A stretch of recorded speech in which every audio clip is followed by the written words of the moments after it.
The story kicks off in a packed high school classroom, and right in the middle of it all, there's Takuya, a quiet kid, kind of invisible, the type nobody really pays attention to. But Takuya's got a secret, a pretty embarrassing one. He's obsessed with a little girl's anime, Kiramon, one of those super cute pastel-colored shows that looks totally harmless on the surface. But if you actually follow the story, it goes deep. So there he is, completely zoned out in his own world, admiring his Kiramon-themed eraser. Limited edition, covered in characters, the whole deal, when out of nowhere, Kotoko walks over and just takes it. No, can I see that? No warning, just grabs it. Takuya immediately protests, but honestly, his real fear was that she'd clock the little girly eraser and roast him in front of everyone. Kotoko studies it with a dead serious face and goes, "Is this Pokemon?" And Takuya, dying inside, admits it's Kiramon. She shows it to her friend and says she's never even heard of it. That friend was Amane, also a Gyaru, but a completely different vibe. Where Kotoko was bubbly and warm, like sunshine in human form, Amane had this cool, almost model-like energy, quiet confidence, the kind of girl who doesn't need to say much to make an impression. And Takuya had this belief locked deep in his brain. Gyaru girls and anime nerds don't mix. Two totally separate worlds, running on parallel tracks that never cross. But was that actually true? Before he even realized it, Takuya started going off about Keppi, one of the characters from the show. Full nerd mode, rambling, hyped, zero filter, until he literally choked on his own excitement. That's when Amane, completely out of nowhere, dropped a piece of trivia that even Takuya didn't know. Keppi's first appearance is in episode 2 of Kiramon. The obsessed superfan didn't know that. The Gyaru did. Takuya just stared at her like, "Excuse me?" Then Kotoko grabbed another one of his Kiramon things and called it cute. She asked what the show was actually about. And that question, was everything to Takuya. The question he'd been waiting his whole life for someone to ask. He turned away to hide how emotional he was, heart going crazy. But at the same time, he froze up, because if she reacted wrong, he'd officially be labeled the school weirdo. So he held back, took a breath, kept it together. Amane, meanwhile, was clearly fighting something. That specific kind of nervous energy you get when you're trying to keep a big feeling from showing on your face. Because she'd just realized that maybe, just maybe, she'd found someone who actually watched the same show she did. To feel things out without blowing her cover, she casually offered to lend Kotoko the Kiramon manga, saying it was full of cute characters she'd probably like. Kotoko gave her a confused look, and Amane instantly walked it back. "It's my little sister's. She's the one who watches that stuff." "Sure, Amane, sure." Later, Takuya was hiding in a bathroom stall, furiously Googling on his phone to fact-check what Amane had said, and she was right. Keppi really does first appear in episode 2, something he, a die-hard fan who'd watched everything, had never even noticed. So Amane actually knew Kiramon. Amane, top of the class, popular, effortlessly stylish, the girl everyone looked up to, was secretly a fan of a little girl's anime? It seemed impossible, almost unbelievable, but the evidence didn't lie.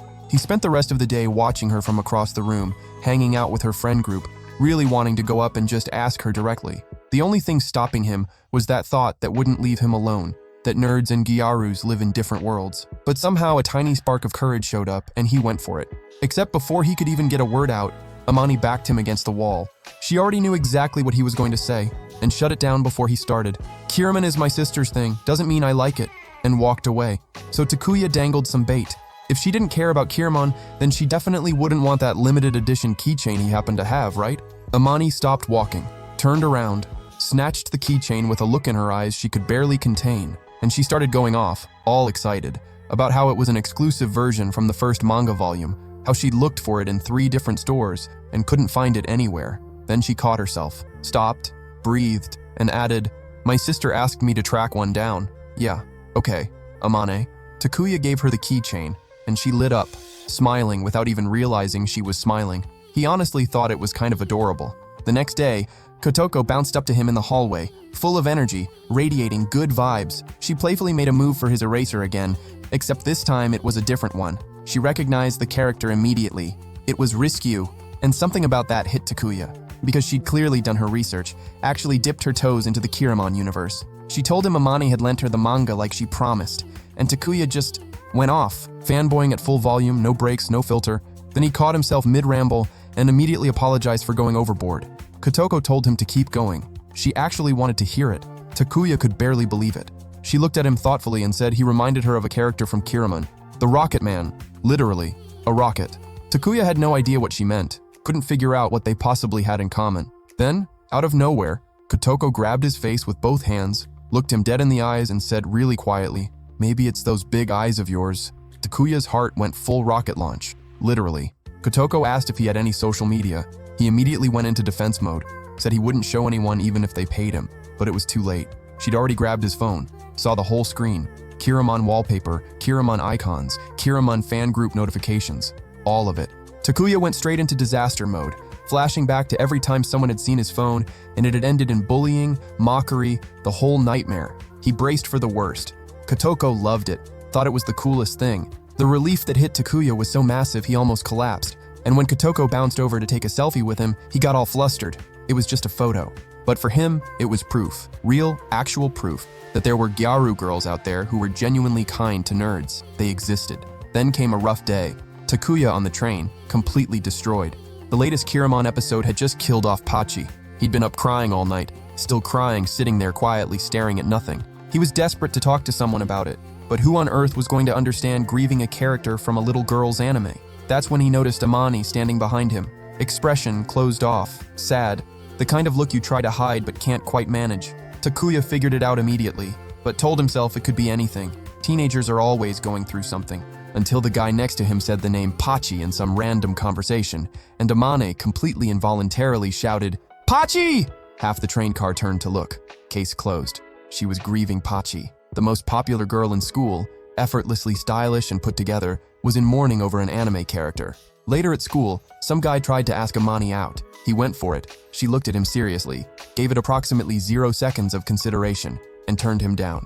Calm, no drama. In class, the girls around her started buzzing, wanting all the details. At some point, one of them asked what she spent her money on. Amani almost answered, "On Kira," and caught herself just in time. But it was enough. Takuya caught every word. Then he spotted something hanging from her backpack. A Kiramon accessory. One he'd actually looked at himself but passed on because it was too girly. Amani clocked his stare and launched into denial before he even opened his mouth. "My sister wanted it, okay? I got it for her." Takuya told her to stop, said he wasn't doubting her anymore. And then, to seal the deal, he brought up Pachi, asked her point blank if she didn't actually love Kiramon. Amane gave him that intense stare for a second, and then her whole face just went soft.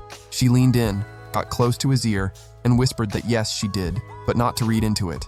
Kotoko materialized behind them at the worst possible moment and immediately assumed there was a whole romantic thing happening. Amani panicked, stumbling over herself trying to explain she was just talking about accessories, desperately shooting looks at Takuya for backup. Takuya, meanwhile, was simultaneously mortified, and the happiest he'd been in weeks. Then there was the day Takuya dug through his bag and realized he'd forgotten his textbook. On the one day the strictest teacher in school was running class, he tried to play it off by stacking another book on top of his desk. But the teacher was calling students one by one to read out loud, and it was only a matter of time before he got to Takuya. Kotoko glanced over, read the whole situation in 2 seconds, and Takuya was already convinced she was going to rat him out or make fun of him.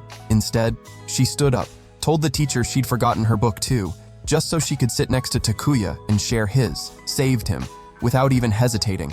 Afterwards, she turned to him and said she was paying him back for everything he'd shared with her, and winked. Takuya turned red all over again. A special drop was happening. Mystery figure boxes from the Kiramon line. Takuya headed to the store hyped up, helped an old man along the way who was completely lost trying to use his phone, and walked through the door to find Kotoko and Amane already inside. Amani immediately announced she was there for her sister's figures, as always. Kotoko had just tagged along because it sounded fun. Takuya desperately wanted to ask them to shop together, but that old thought crept back in. Different worlds, parallel tracks. He almost swallowed the idea, started to turn away to shop alone. But both girls ran up and grabbed him by the arms. They were the ones who asked. The three of them bought their boxes together, opened them with the kind of pure excitement you only really feel as a kid on Christmas morning. And Amani pulled out Pachi, the Pachi who had just died, the character who had made her cry the whole way to school on the train. She stared at the little figure, and a smile spread across her face that she had absolutely no power to stop. And right then, Takuya finally got it. Gyaru girls can be kind to nerds, can be nerds. And maybe, just maybe, those two worlds aren't so far apart after all.